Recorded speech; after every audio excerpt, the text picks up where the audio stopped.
குரு பயிற்சி நடக்கிறதுனால குடும்ப உறவுகளுக்கிடையே ஏதாவது மாற்றங்கள் இல்லைன்னா வளர்ச்சி நடக்குமா சார்? குரு பகவான் அப்படின்னு நம்ம சொன்னால் முதல்ல நீங்கள் கேட்ட கேள்வி சூப்பர் கேள்வி. இருந்தாலும் குரு என்று சொன்னாலே அவர் ஒரு விரக்தியானவராகத்தான் நாங்கள் பார்க்கிறோம். அப்போ அவர் மூலமாக என்ன நடக்கிறது, எந்த உறவுகளில் சந்தோஷம் வருது, எந்த உறவுகளில் அவர் கொடுக்குறார் அப்படிங்கிறது ஆக்சுவலாக இல்லை, குருவின் மூலமாக இல்லை.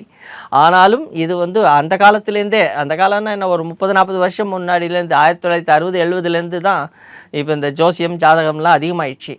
அந்த காலத்துலேருந்து குரு பார்வை வந்துச்சு, திருமணம் பண்ணணும், குரு பார்வை வந்துச்சா திருமணம் நடக்குமா அப்படியெல்லாம் நம்ம கேட்டுக்கிட்டு இருக்கோம்.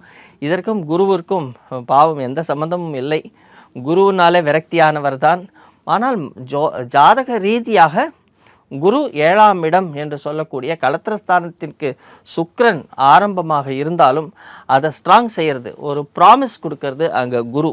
அங்கே ப்ராமிஸ் கொடுக்குறார். ஆனால் அது எல்லாத்துக்கும் இல்லை, எல்லோருக்கும் இல்லை. அதை சுய ஜாதகத்தை சரியாக பார்த்து தான் அதை நாம் முடிவெடுக்க வேண்டும். இப்போ உதாரணத்துக்கு சொன்னோன்னா மிதுனம், கன்னி, ரிஷபம், துலாம், இந்த 4 ராசிக்காரர்கள் இருக்காங்க அப்படின்னு சொன்னால் ஒன்று புதனுடைய வீடு, இன்னொன்று சுக்கிரனுடைய வீடு. இந்த வீட்டுக்கு குரு எப்பயுமே செட் ஆக மாட்டார். அப்போ இவருடைய பார்வை இருந்தால் அவங்க எப்படி நல்லா இருக்க முடியும்? அந்த உறவுகளோ அந்த பந்தங்களோ எவ்வாறு சரியாக இருக்குங்கிறதையும் நாம் அவங்களுடைய சுய ஜாதகத்தை வைத்து தான் அதை சரியாக நிர்ணயிக்க வேண்டும்.